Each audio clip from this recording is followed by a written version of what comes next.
بسم اللہ الرحمن الرحیم الرحمن علم القرآن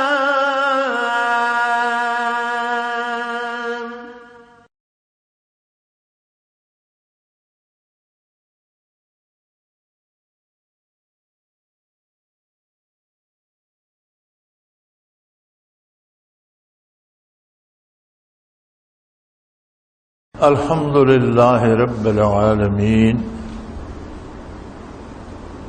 والصلاة والسلام علی حبیبہ محمد وآلہ وصحبہ اجمعین. اعوذ باللہ من الشیطان الرجیم. بسم اللہ الرحمن الرحیم. ولما جاء موسیٰ لمیقاتنا وکلمہ ربہ قال رب ارنی انظر الیک قال لن ترانی ولكن انظر إلى الجبل فإن استقر مكانه فسوف تراني فلما تجلى ربه للجبل جعله دكا وخر موسى صاعقا فلما أفاق قال سبحانك تبت إليك وأنا أول المؤمنين.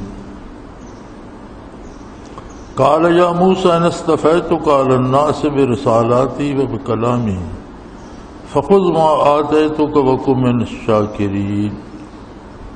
اللهم سبحانك لا علم لنا إلا ما علمتنا إنك أنت العليم الحكيم. مولاي صل وسلم دائما أبدا على حبيبك خير الخلق كلهم. ولما جاء موسى لميقاتنا. موسیٰ علیہ السلام کا ذکر خیر چل رہا ہے. پچھلے سبق میں تھا کہ موسیٰ علیہ السلام کو 40 راتوں کے لیے طور پر بلایا گیا، اور جب ارشاد ہوتا ہے ولما جاء موسیٰ لمیقاتنا، جب موسیٰ علیہ السلام طور پر پہنچے، چلہ کشی فرمائی، 40 دن کو روزہ، رات کو ذکر اذکار، مراقبات. کلمہ ربہ، اللہ جل شانہ نے ان سے براہ راست کلام فرمایا. کلام باری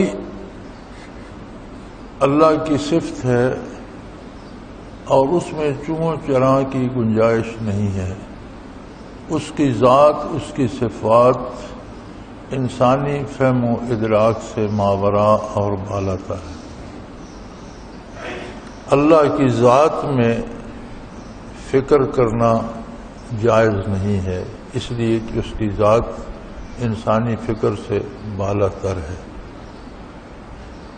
اس لحاظ سے اس کی صفات میں فکر کرنا، غور کرنا کہ مخلوق کس طرح پیدا ہو رہی ہے، کس طرح ہر ایک کو رزق پہنچا رہا ہے، کس طرح ہر ایک کی ضروریات پوری کر رہا ہے، یہ اس کی عظمت شان کو واضح فرماتی ہے. لیکن درمیان میں وہ اللہ اور بندے کے درمیان، اللہ اور مخلوق کے درمیان، اللہ اور اس کی بنائی ہوئی بے پناہ مخلوق کے درمیان، چرند پرند، حیوانات، درندے، کتنی مخلوق ہے آبی خشکی کی، تو کس طرح کا ربط ہے، اس پہ بحث کرنا جائز نہیں ہے، کیونکہ یہ انسانی عقل، انسانی علم سے بالا تر بات. کلام الہی انسانوں کے کلام کی طرح نہیں، اس کی شان کے مطابق ہوتا ہے. اور موسیٰ علیہ السلام کے صرف کان نہیں سنتے تھے، حضرت رحمۃ اللہ علیہ اس کی تفسیر میں فرمایا کرتے تھے کہ ہر ذرہ بدن بات کو سنتا تھا، ہر ذرہ بات کو وصول کرتا تھا. تو کلام الہی کے سننے کے لیے لطافت، تنزیہ، پاکیزگی کا وہ درجہ چاہیے جو انبیاء کا ہوتا ہے. اسی لیے آج تک کسی غیر نبی پر وحی نہیں آئی. الہام ہوا، القاء ہوا بطفیل نبوت، باتباع نبی اولیاء اللہ کو یہ نصیب ہوتا ہے، وہ اور بات ہے. اس سے بات دل میں آ جاتی ہے، لیکن یہ سننے سنانے کی بات یہ صرف انبیاء کی شان ہے۔ حضور نبی کریم صلی اللہ علیہ وآلہ وسلم پوری انسانیت کے لیے مبعوث ہوئے، قیامت تک آنے والوں انسانوں کے لیے نبی صرف محمد الرسول اللہ ہے۔ جو مانتے ہیں ان کے نبی بھی وہی ہیں، جو نہیں مانتے ان کے لیے نبی بھی وہی ہیں۔ جو مانتے ہیں وہ اپنا اجر پائیں گے، جو انکار کریں گے وہ اپنی سزا پائیں گے۔ کوئی دوسرا نبی آپ صلی اللہ علیہ وسلم کی بعثت سے لے کر قیامت تک کوئی۔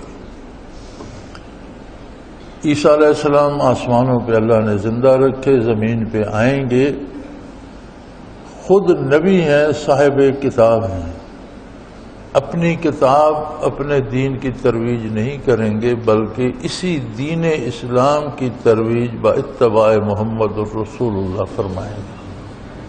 تو کوئی نیا نبی نہیں ہوگا۔ نبوت کے لیے وہ لطافت، وہ پاکیزگی، وہ معیار چاہیے جو فرشتوں سے بہت بڑھ کر ہے۔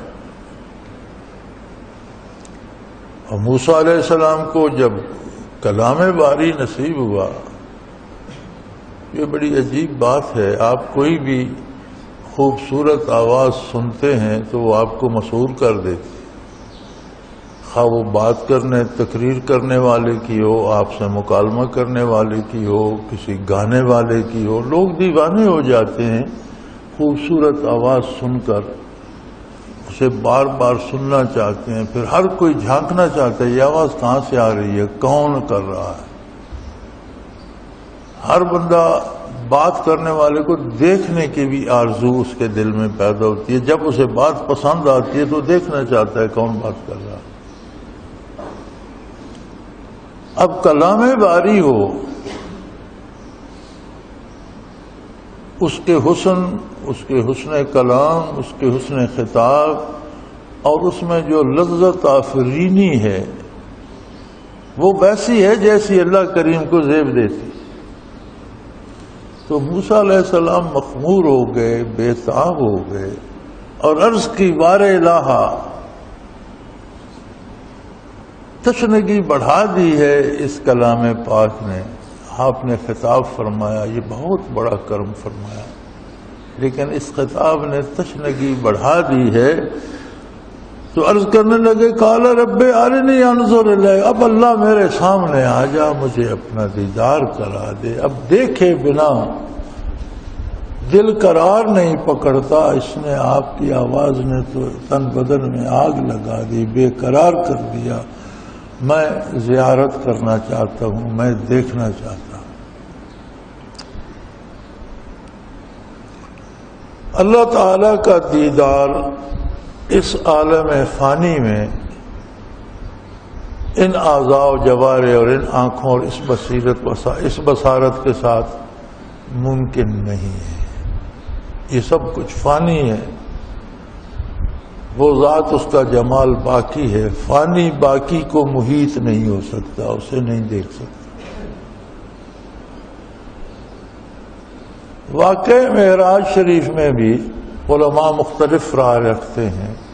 بعض کے نزدیک دیدار باری حضور اکرم صلی اللہ علیہ وسلم کو ہوا، بعض حضرات کے نزدیک نہیں ہوا۔ جو نہیں کے قائل ہیں وہ یہی دلیل دیتے ہیں کہ دنیا سے جانے کے بعد تو قیامت کے دن تو جس مومن کی نجات ہو گئی اسے اپنی حیثیت کے مطابق دیدار باری بھی ہوگا۔ آخرت کی بات اور ہے، ارشاد ہوگا فَكَشَفْنَا عَنْكَ غِطَاءَكَ وَبَصَرُكَ الْيَوْمَ حَدِيدٌ، آج تمہارے سامنے سے پردے ہٹا دیے گئے اور تمہاری نگاہ مضبوط ترین کر دی گئی ہے۔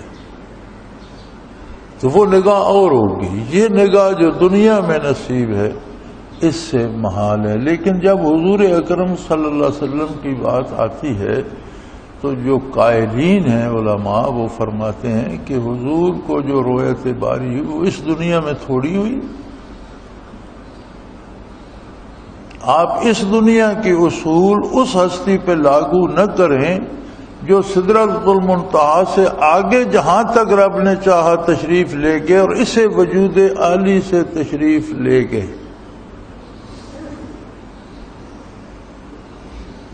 یہاں یہ بات سمجھنے کی ہے کہ حضور اکرم صلی اللہ علیہ وسلم حضرت عبداللہ کے فرزند ہیں اور اولاد آدم میں سے حضرت عبد المطلب کے پوتے ہیں، مائی آمنہ کے فرزند ارجمند ہیں، انسان ہیں، بشر ہیں۔ جو دوست بشریت کا انکار کرتے ہیں، اگر نبی کی بشریت کا انکار کیا جائے تو یہ اس کی نبوت کا انکار ہوتا ہے، چونکہ بشر کے علاوہ کسی کو نبوت عطا نہیں۔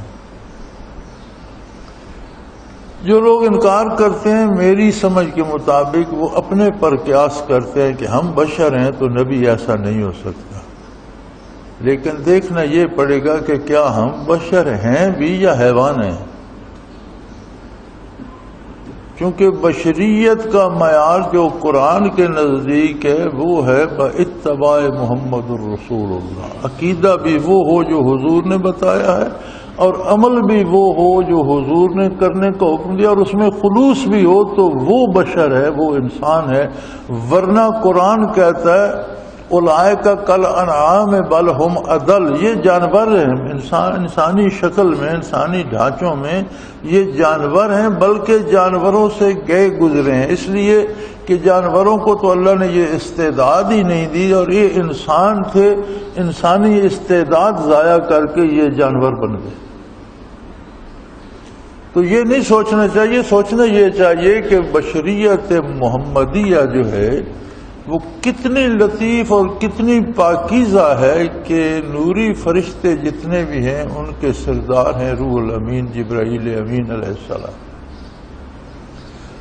سدرۃ المنتہا پر جب شب معراج حضور پہنچے، جبرائیل امین ہم رکاب تھے، تو جبرائیل امین نے دستبستہ عرض کی، مولانا مولوی رومی نے اسے منظوم کر دیا ہے، عرض کی کہ اگر یکسر منہ برتر پرم، اس سے بال برابر آگے قدم رکھوں، فروغ تجلی بسوزد پرم، تجلیات الہی سے جل کر راکھ ہو جاؤں گا، بس حضور میں اس سے آگے کی تاب نہیں رکھتا۔ اور حضور اکرم اسے وجود عالی سے جو مکہ مکرمہ میں بستر سے اٹھا، وہی وجود عالی جو بیت المقدس میں جس نے انبیاء کی امامت فرمائی، وہی وجود عالی جو جبرائیل امین کے ہمراہ براق پر سوار ہو کر آسمانوں پر جلوہ افروز ہوا، وہی سدرۃ المنتہا پر پہنچا، اور جبرائیل امین نوری مخلوق رہ گئی، اور محمد الرسول اللہ صلی اللہ علیہ وسلم کی بشریت اتنی لطیف، اتنی پاکیزہ، اتنی منزہ تھی کہ اس سے آگے تشریف لے گئے، کہاں تک لے گئے؟ جہاں تک رب نے چاہا۔ آدمی وہاں تک ناپ سکتا ہے جہاں تک اس کی رسائی ہے، جب وہاں حضور کے علاوہ کسی بشر کی رسائی نہیں تو کون ہے جو ایک حد مقرر کر کے حضور وہاں تک تشریف لے گئے؟ یہ کسی کے علم میں نہیں، جہاں تک رب نے چاہا تشریف لے گئے۔ تو وہ عالم یہ عالم نہیں تھا، وہاں دیدار باری ہوا، جمال باری دیکھا، تو کوئی مشکل یا استعباد اس میں نہیں ہے، کوئی اس میں ایسی بات نہیں۔ وہ دنیا تو کہیں نیچے رہ گئی۔ یہ طور پر جلوہ افروز تھے، یہ بالائے عرش تو نہیں تھے، بالائے آسمان تو نہیں تھے، طور پر جلوہ افروز تھے، لیکن ذوق نظارہ بھڑک اٹھا اور بول اٹھے، بار الہا دیکھنا چاہتا ہوں جمال باری کو۔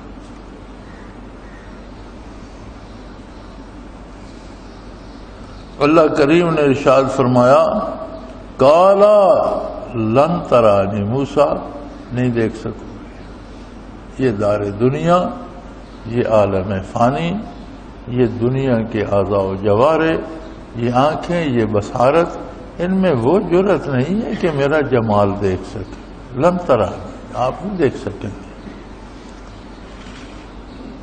اللہ کے محبوب ہوتے ہیں انبیاء، اور بہت کریم ہے اللہ،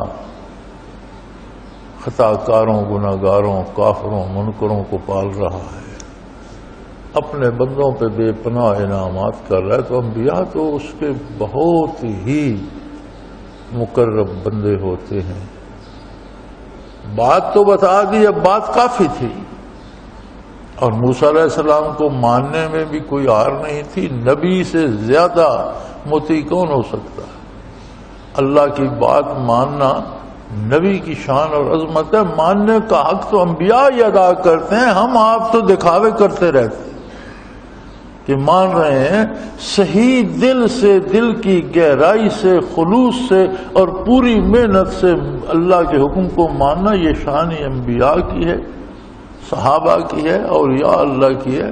ہم آپ تو اسے انگریزی میں کہتے ہیں کہ ہم آپ تو ایکٹنگ کرتے ہیں، اداکاری اردو میں کہتے ہیں، ہم اداکاری کرتے رہتے ہیں۔ اللہ قبول فرمائے اور ہمیں بخش دے کہ میرے نیک بندوں کی نقل تو کر رہے ہیں، تو یہ اس کا کرم ہے، ورنہ ہمارے ماننے میں وہ چیز نہیں ہے جو ہونی چاہیے۔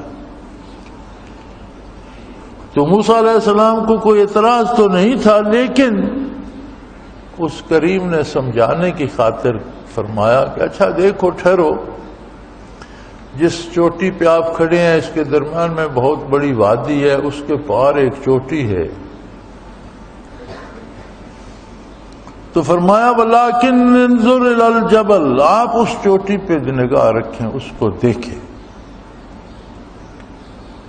إِنِ اسْتَقَرَّ مَكَانَهُ فَسَوْفَ تَرَانِي، میں اس پہ تجلی القا کروں گا۔ اگر وہ پہاڑ برداشت کر گیا، سلامت رہا، تو پھر آپ بھی دیکھ لیں گے، پھر آپ کو بھی دکھا دیں گے۔ وَلَٰكِنْ انظُرْ إِلَى الْجَبَلِ فَإِنِ اسْتَقَرَّ مَكَانَهُ فَسَوْفَ تَرَانِي، اس پہاڑ پہ نگاہ رکھیے، اگر وہ قائم رہا، برداشت کر گیا تجلی باری کو، تو پھر آپ بھی دیکھ سکیں گے۔ فَلَمَّا تَجَلَّىٰ رَبُّهُ لِلْجَبَلِ جَعَلَهُ دَكًّا، لیکن جب بہت چھوٹی، بہت تھوڑی سی تجلی رب العالمین نے تجلی ذاتی فرمائی، اور علماء صوفیہ اسرار الہی کے جو واقف ہوتے ہیں وہ کہتے ہیں وہ تجلی بھی براہ راست نہیں تھی کہ ظاہراً براہ راست جمال باری کا پرتو پہاڑ پہ پڑو، ایسا نہیں تھا۔ وہ فرماتے ہیں اس طرح کی تجلی کو وہ اس طرح اس کے معنی کرتے ہیں کہ جس طرح کسی کے سامنے شیشہ کر کے شیشے کا عکس دوسری طرف کیا جائے۔ براہ راست تجلی باری ہوتی تو شاید یہ زمین مٹ جاتی، کائنات تباہ ہو جاتی۔ تو بالکل چھوٹی سی تجلی، اور وہ بھی براہ راست نہیں، اس کا عکس اس پہاڑ پہ پڑا۔ جعلہ دکا، تو وہ ریزہ ریزہ ہو گیا، پھٹ گیا، پرخچے اڑ گئے اس کے۔ وخر موسیٰ صاعقا، اور تجلی الہی میں اتنی ہیبت تھی کہ موسیٰ علیہ السلام درمیان میں بہت بڑی وادی تھی، دوسرے پہاڑ پر کھڑے تھے، بے ہوش ہو کر گر پڑے۔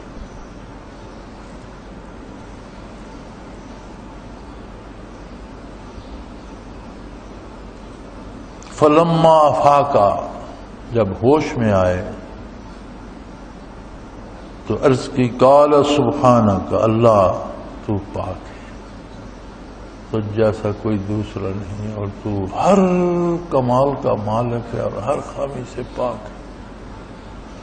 تبت الیک، میں تیری بارگاہ میں توبہ کرتا ہوں۔ میں نے جرت سے بڑھ کر سوال کر دیا، اس کی میں معافی چاہتا ہوں۔ مجھے یہ سوال نہیں کرنا چاہیے تھا، دل کے ہاتھوں مجبور ہو کر میں عرض کر بیٹھا، لیکن اب مجھے سمجھ آ گئی ہے کہ مجھے یہ نہیں کرنا چاہیے تھا۔ میں توبہ کرتا ہوں۔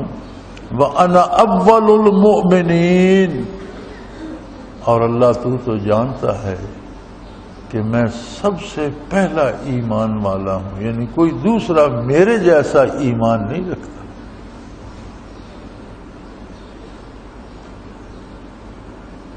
سب سے بہترین عقیدہ ایمان میرا ہے تیری عظمت میں۔ یہاں مفسرین نے لکھا ہے کہ صوفیاء کو یہ خیال رکھنا چاہیے کہ اپنی حیثیت کے مطابق مطالبہ کریں۔ بعض لوگوں کو اللہ اللہ کرتے شوق ہو جاتا ہے، مجھے صاحب مجاز بنایا جائے، مجھے منصب دیا جائے، مجھے کہا جائے تم قطب ہو گئے ہو، غوث ہو گئے ہو۔ فرماتے ہیں یہ شوق مروا دیتا ہے، اور وہ جو پہلے پاس ہوتا ہے وہ بھی ضائع کر کے چلے جاتے ہیں۔ اپنی حیثیت سے بڑھ کر تمنا نہیں کرنی چاہیے، اور بلکہ تمنا کرنی ہی نہیں چاہیے، اس لیے کہ جو چیز جس کو ملنی ہے وہ کریم بہتر جانتا ہے، اور اپنے وقت پر وہ نعمت اس کو مل جاتی ہے۔ اس لیے یہ دعویٰ کرنا کہ میں فلاں کا اہل ہوں، فلاں کا اہل ہوں، نہیں۔ موسیٰ علیہ السلام اللہ کے اولی العزم رسول توبہ فرما رہے ہیں کہ یا اللہ مجھے ایسا نہیں کرنا چاہیے تھا۔ تو صوفی کو ایک طرح کی اس میں انانیت آ جاتی ہے کہ مجھے یہ نعمت دی جائے، فرمایا نہیں میں توبہ کرتا ہوں، یہ نہیں چاہیے تھا، چاہیے یہ تھا کہ اللہ تو راضی رہ جس حال میں رہ، جو تو عطا فرما تیری مہربانی ہے، جو تو نہ دے ہمارا کوئی حق نہیں بنتا، ہمارا کوئی مطالبہ نہیں ہے۔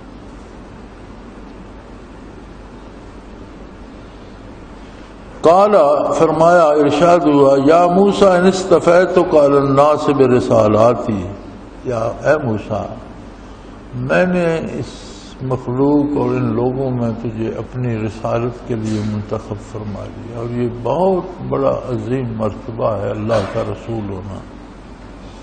وَبِكَلَامِهِ، اور پھر آپ کو اپنے ذاتی کلام کے لیے آپ کو شرف ہم کلامی بخشا، یہ کم مرتبہ ہے کیا؟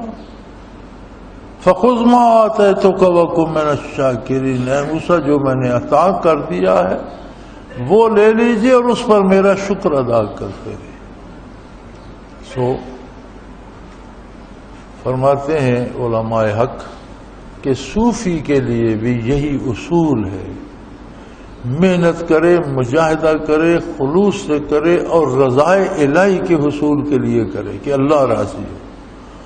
اب اس مجاہدے میں اللہ کوئی نعمتیں دیتا ہے، صاحب مجاز بنا دیتا ہے، مراقبات بلند کر دیتا ہے، خلافت دے دیتا ہے، تو جو اللہ دیتا ہے اسے تو شکر کر کے قبول کرے، لیکن مطالبہ پائی کا دھیلے کا بھی نہ کرے، کیونکہ مطالبے کا کسی کو حق حاصل نہیں اس بارگاہ میں۔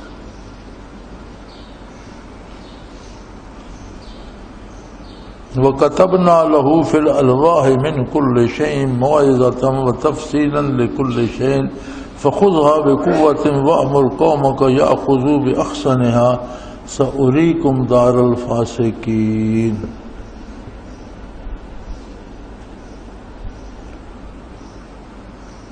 ارشاد فرمایا، ہم نے موسیٰ علیہ السلام کو لکھی لکھائی کتاب، الواح، تختیاں عطا فرمائیں۔ ان تختیوں میں کیا تھا؟ من کل شیء موعظہ، زندگی کے سارے سوالوں کے جواب تھے، نصیحت تھی، رہنمائی تھی پوری زندگی بسر کرنے کی۔ وَتَفْصِيلًا لِكُلِّ شَيْءٍ، اور زندگی کے ہر سوال کا مفصل جواب موجود تھا، اور حکم ہوا فَخُذْهَا بِقُوَّةٍ، اسے پوری قوت سے تھام لیجئے۔ تھام لینے کا مطلب یہ ہے کہ اپنی پوری طاقت سے اس پر عمل اس کو مانیے بھی اور اس پر عمل فرمائیے۔ اس کا یہ مطلب نہیں کہ دونوں ہاتھوں سے کتاب کو پکڑ کر بیٹھ رہی ہے، مطلب یہ ہے کہ پوری قوت سے کتاب کو قابو کر لیجئے، تھام لیجئے، پکڑ لیجئے۔ مراد یہ ہے کہ عقیدہ بھی 100% اس کے مطابق کر لیجئے، اور جتنی ہمت ہے اتنا عمل بھی اس کے حکم کے مطابق کیجئے، اور اپنی قوم کو بھی حکم دیجئے یاخذوا باحسنها، خوبصورت انداز سے اس کو تھام لیں، اس پر خوبصورت انداز سے اس کو مانیں اور اس پر عمل کریں۔ ایک ماننا ہوتا ہے مجبوری کا کہ اور چارہ نہیں جی چلو مانے نہیں تو کہاں جائیں، فرمایا یہ نہ ہو، بلکہ اسے ٹوٹ کر مانیں، ٹوٹ کر چاہیں، اس سے پیار کریں، اس پر جان دے دیں، لیکن اس کا اتباع نہ چھوڑیں۔ سوریکم دار الفاسقین، اور جو نہیں مانتے ان کا جو کچھ ہوگا وہ میں آپ کو دکھا دوں گا، آپ کے سامنے آ جائے گا، نہ ماننے والوں کا انجام بھی آپ دیکھ لیں۔ موسیٰ علیہ السلام کو جو تختیاں، جو الواح مبارکہ ملی تھیں، عطا ہوئی تھیں، وہ بنی اسرائیل کے لیے تھیں اور ایک خاص وقت کے لیے تھیں۔ ہمارے پاس مبعوث ہوئے آقا نامدار حضرت محمد الرسول اللہ صلی اللہ علیہ وسلم، اور آپ کو 30 پارے الحمد کی با سے لے کر والناس کے سین تک 30 پارے قرآن کریم عطا ہوا۔ کس لیے؟ انبیاء کو کتابیں کیوں ملتی ہیں؟ کہ جو نبی کو مانے وہ اس کتاب کو مانے، اس کو سمجھے، اس کا عقیدہ بھی اس کتاب کے مطابق اور اس کا عمل بھی اس کتاب کے مطابق۔ ہمارے ہاں ہوتا کیا ہے؟ ہمارے ہاں ہوتا یہ ہے کہ آج ہم ایسے دور میں ہیں کہ جب کہہ دیا جاتا ہے جی یہ پرانی باتیں ہیں، اب یہ ان پر عمل ممکن ہی نہیں، اب زمانہ بدل گیا جی، یہ باتیں پیچھے رہ گئی، اب کس پر عمل کریں؟ جی اب اسمبلی سپر پاور ہے، خدائی طاقت اب اسمبلی کے پاس ہے، اسمبلی قانون بنائے گی۔ کون سی اسمبلی بھائی؟ ملک کے قرضے کھا جانے والے لوگ، غریبوں کا مال ہڑپ کر جانے والے لوگ، چوری اور ڈکیٹی میں چلان لوگ، فراڈ اور دھوکے دہی کے مقدموں کے چلان لوگ، جعلی ڈگریوں والے ان پڑھ، ان سے اسمبلی بھری پڑی ہے۔ جو وہ قانون بنائے گی وہ ملکی آئین و دستور ہے، اور یہ قرآن کریم جو ہے یہ اس قابل نہیں کہ اس پر عمل کیا جائے۔ میں کچھ زیادتی کر رہا ہوں یا صحیح ایسا ہی ہے؟ اگر ایسا ہی ہے تو یہ مسلمانی ہے تو بتائیے کفر کس جانور کا نام ہے؟ اگر یہ مسلمانی ہے تو پھر کفر کیا ہوتا ہے؟ پھر اس کا نتیجہ دیکھا آپ نے، اللہ کریم فرماتا ہے جو نہیں مانیں گے میں نبٹ لوں گا۔ سوریکم دار الفاسقین، نافرمانوں کا انجام بھی آپ کو دکھا دوں گا۔ دیکھ لو ہم نہیں مانتے، ہم پر کتنے عذاب مسلط ہیں۔ ایک عجیب عذاب اللہ کریم نے قرآن میں ارشاد فرمایا ہے کہ نافرمانوں کی معیشت تنگ کر دیتا ہوں، معیشتاً دنکا، ان کی روزی تنگ کر دیتا ہوں۔ ایک بات سمجھ میں آتی ہے کہ غلہ ملتا ہی نہیں تو معیشت تنگ ہو گئی، پانی ہے ہی نہیں تو معیشت تنگ ہو گئی۔ نہیں، معیشت جو رب تنگ فرماتا ہے وہ یہ ہے کہ چیزیں ہوتی ہیں بندے کو ملتی نہیں۔ غلے کے بازار بھرے پڑے ہیں، غریب خرید نہیں سکتا۔ بجلی ہے ملک میں، کسی کو مل نہیں رہی۔ پانی ہے، لوگ پیاسے بیٹھے۔ وسائل ہیں، دنیا کے جتنے ممالک ہیں ان میں سے انسانی زندگی کے وسائل پاکستان میں سب سے زیادہ ہیں، یعنی وسائل ہیں، ہمیں مل نہیں رہے۔ یہ ہے معیشتاً دن کا، میں تمہاری روزی تنگ کر دوں گا۔ ہر چیز کے بازار بھرے ہوں گے لیکن تم بھوکے بھٹکتے پھر رہے ہو۔ تمہارے ملک میں دھڑا دھڑ کپڑا بن رہا ہوگا لیکن تمہارے بچے ننگے پھر رہے. تمہارے ملک میں بجلی بن رہی ہوگی لیکن تمہارے بلب بجھے ہوئے ہوں. دریا بہ رہے ہوں گے, چشمے چل رہے ہوں گے, ملک میں پانی ہوگا لیکن تمہارے گھر میں نہیں ہوگا. نہ بجلی آئے گی, نہ نل کا چلے گا, نہ پانی ہوگا. تمہاری روزی تنگ کر دے گا. ایک اور عذاب کا ذکر فرماتا ہے, نافرمانی کریں گے جو لوگ انہیں وَجَعَلَهُمْ شِيَعًا, میں انہیں گروہوں میں بانٹ دیتا ہوں. ٹکڑے ٹکڑے ہو جاتے ہیں. قوم ایک ہوتی ہے, مذہب ایک ہوتا ہے, عقیدہ ایک ہوتا ہے, فرقے بہت بن جاتے ہیں. بنیاد سب کہتے ہیں لا الہ الا اللہ محمد الرسول اللہ, لیکن گروہوں میں بٹ جاتے ہیں. وہ یزیک بعضکم بعض بعض, اور ان گروہوں کو آپس میں لڑا دیتا ہوں, ایک دوسرے کی گولیوں کا نشانہ بنتے ہیں. کیا ہمیں مارنے کے لیے کوئی باہر سے کافر آ رہے ہیں؟ قتل کرنے والا بھی کلمہ گو ہے, قتل ہونے والا بھی کلمہ گو. وہ جانتا تک نہیں کہ جس کو میں نے گولی ماری یہ ہے کون, اور جو مر گیا وہ یہ نہیں جانتا کہ مجھ پر جس نے فائر کیا وہ ہے کون. مارے جا رہے ہیں, کافر مار رہے ہیں, مشرک مار رہے ہیں. خود مسلمانوں کو کافروں اور مشرکوں سے زیادہ قتل کر رہے ہیں. یہ کیا ہے؟ یہ اللہ کا عذاب ہے. جعلکم شیعا, میں تمہیں طبقات میں, گروہوں میں الگ الگ بانٹ دوں گا. وَيَزِيكَ بَعْضَكُمْ بَعْضَ بَعْض, اور ایک دوسرے کی لڑائی کا مزہ چکھاؤں گا. ایک دوسرے کو قتل کرو گے, ایک دوسرے کا گھر لوٹو گے, ایک دوسرے کے گھر جلاؤ گے. کیا یہ عذاب بھی ہم پر مسلط نہیں؟ تو یہ سارے دانشور سر جوڑ کے بیٹھتے ہیں, دہشت گردی کا علاج تلاش کرتے ہیں. اللہ انہیں یہ توفیق نہیں دیتا کہ یہ قوم سے کہیں کہ اجتماعی توبہ کرو. اللہ کریم کی بارگاہ میں توبہ قبول ہوتی ہے. توبہ کرو اور آقا نامدار صلی اللہ علیہ وسلم سے عہد غلامی استوار کر لو. حضور کی سنت کو تھام لو. یار ہم تو ایسے بدنصیب لوگ ہیں کہ اول تو سنتیں چھوٹ ہی گئی. سنت کیا ہے؟ یہ بڑی مزے کی بات ہے. حضور اکرم صلی اللہ علیہ وسلم نے بطور عبادت جو کام کیا ہے الگ دوام, وہ سنت ہے. سنتیں دو طرح کی ہیں, سنت عبادت اور سنت عادت.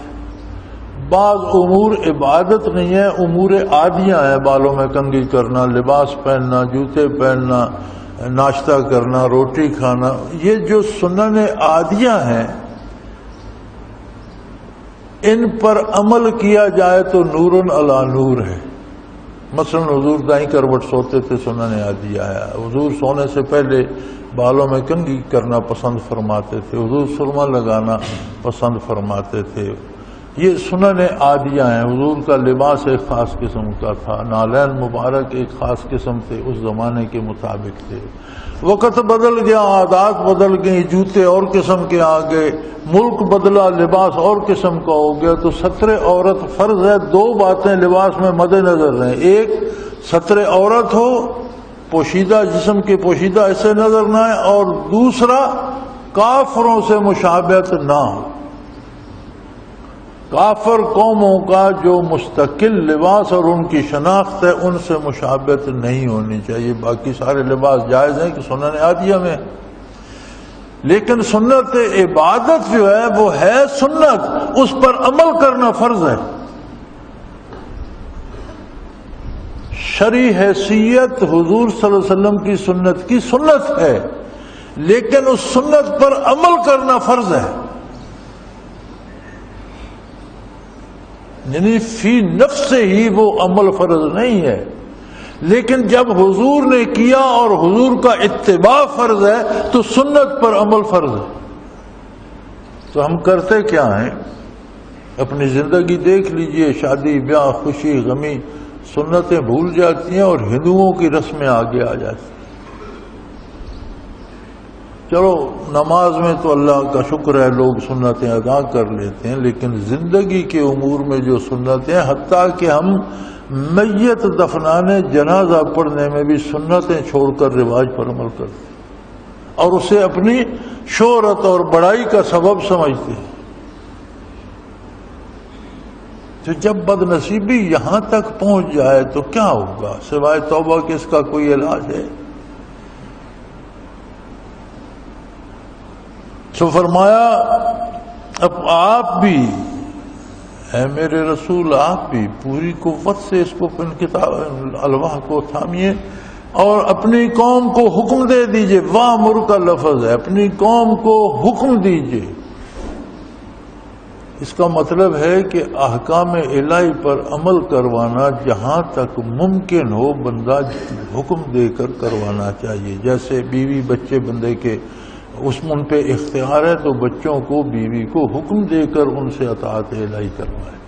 جہاں تک جس کا بس چلتا ہے، جو ملک پہ حکمران ہے اس سے پورے ملک کا حساب ہوگا، جو صوبے پہ حکمران ہے اس سے صوبے کا حساب ہوگا، جو خاندان اور قبیلے کا بڑا ہے اس سے قبیلے کا حساب ہوگا، جو گھر پہ اس سے گھر، جس کی کوئی نہیں سنتا اس کا اپنے وجود پر تو اختیار ہے، اس پر تو اسلام نافذ کرے۔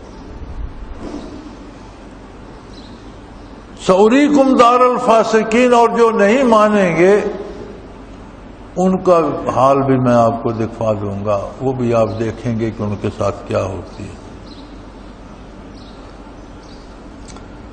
سأصرف عن آیاتی الذین یتکبرون فی الارض بغیر الحق وَإِن يَرَوْا كُلَّ آيَاتٍ لَا يُؤْمِنُوا بِهَا وَإِن يَرَوْا سَبِيلَ الرُّشْدِ لَا يَتَّخِذُوهُ سَبِيلًا وَإِن يَرَوْا سَبِيلَ الْغَيِّ يَتَّخِذُوهُ سَبِيلًا ذَلِكَ بِأَنَّهُمْ كَذَّبُوا بِآيَاتِنَا وَكَانُوا عَنْهَا غَافِلِينَ۔ اب آگے سزائیں ارشاد فرمائی ہیں جو کتاب اللہ کو نہ تھامنے پر مرتب ہوتی ہیں، جو اللہ کے ارشادات اور اللہ کے نبی کے ارشادات کو اختیار نہیں کرتا خلوص دل سے، اس پر کیا سزا مرتب ہوتی ہے؟ فرمایا سأصرف عن آیاتی، جب یہ میری آیات کی قدر نہیں کرتے تو میں ان کے دلوں کو ہی پھیر دیتا ہوں، پھر آیات ان کی سمجھ میں ہی نہیں آتی۔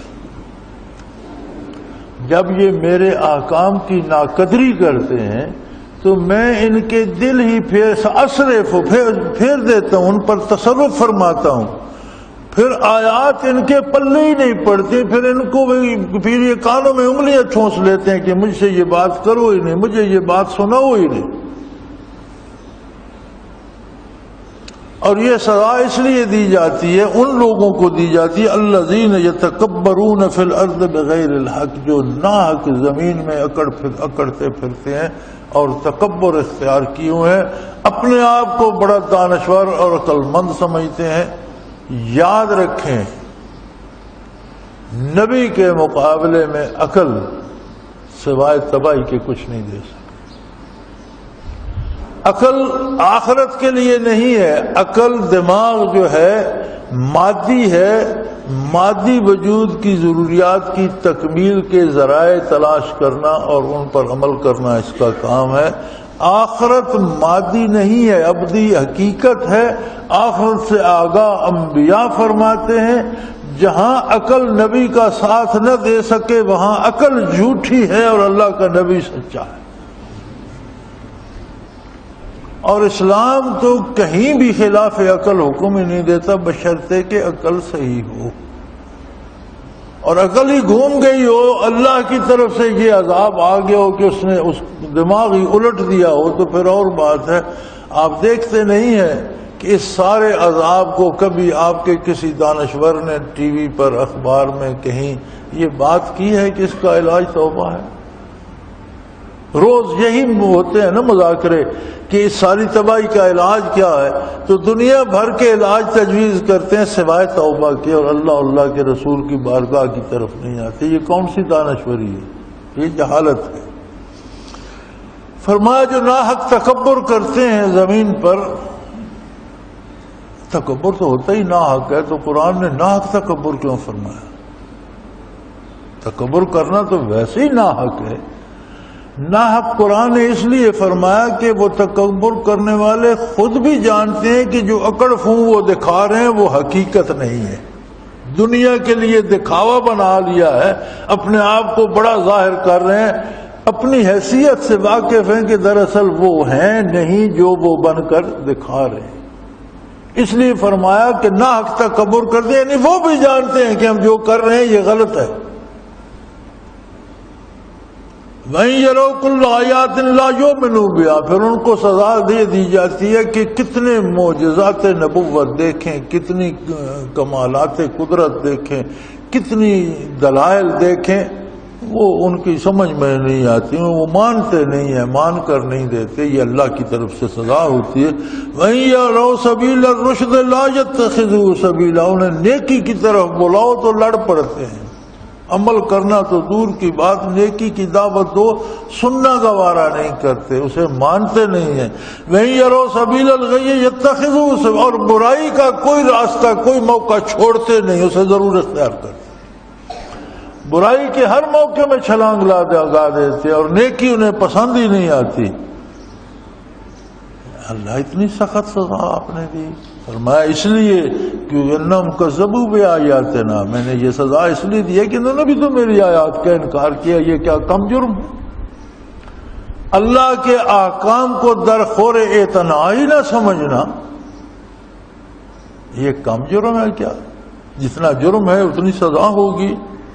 وَقَانُوا عَنْهَا غَافِلِينَ، اور یہ تو یہ بات بھلا ہی بیٹھے تھے، غافل ہی ہو گئے اس سے کہ اللہ کا ارشاد بھی ہے، اللہ کے نبی کا ارشاد بھی ہے، کلام الہی اس نے نازل فرمایا قیامت تک کی انسانیت کی رہنمائی کے لیے، اور یہ کرم فرمایا کہ اس کی حفاظت کا بھی ذمہ لے لیا۔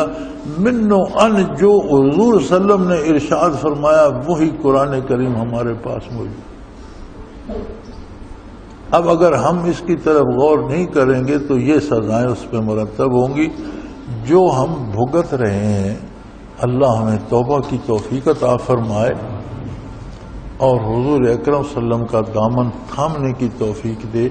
وآخر دعوانا ان الحمدللہ رب العالمین۔ اللہ اللہ اللہ اللہ اللہ اللہ اللہ اللہ۔ حضرت امیر محمد اکرم آوان مد ذلہ العالی دارالعرفان منارہ ضلع چکوال میں سالہ سال سے قرآن و حدیث کے اوپر خطابات کر رہے ہیں اور سلسلہ نقشبندیہ اویسیہ کے مطابق لوگوں کو ذکر الہی کی تربیت دے رہے ہیں۔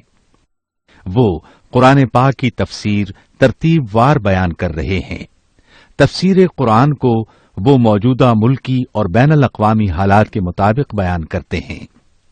موٹر وے سے کلر کہار کے انٹرچینج سے نکلتے ہوئے کلر کہار کی جھیل سے ہوتے ہوئے میانی، بوچھال اور نورپور سے گزرتے ہوئے دارالعرفان منارہ پہنچ سکتے ہیں۔ حضرت امیر محمد اکرم آوان نے بچیوں اور بچوں کی دینی اور دنیاوی تعلیم کے لیے سقارہ اکیڈمی کے نام سے ایک درسگاہ بھی قائم کی ہے، جس کا افتتاح ملک پاکستان کے صدر جنرل محمد ضیاء الحق نے اپنے دست مبارک سے کیا تھا۔ وہ تمام احباب جو اسلام کی طلب رکھتے ہیں ان سے گزارش ہے کہ دارالعرفان منارہ ضلع چکوال میں امیر محمد اکرم آوان صاحب کے خطابات سے مستفید ہوں۔ وہ ہر جمعے کو نماز سے پہلے بیان فرماتے ہیں۔ ہر ماہ کی پہلی اتوار کو ماہانہ اجتماع ہوتا ہے جس میں آپ خصوصی خطاب فرماتے ہیں اور پاکستان کے چاروں صوبوں سے احباب اس اجتماع میں شرکت کرتے ہیں۔ اس کے علاوہ یہاں سال میں 2 مرکزی اجتماعات بھی ہوتے ہیں، ایک رمضان المبارک میں اعتکاف کا اجتماع اور دوسرا جولائی اور اگست میں 40 دن کا اجتماع ہوتا ہے جس میں روحانی تربیت کی جاتی ہے۔ اپنا خون سیماب دے کر اتنا ہم کر جائیں گے، نام آقا کا چمن میں پھر رقم کر جائیں گے۔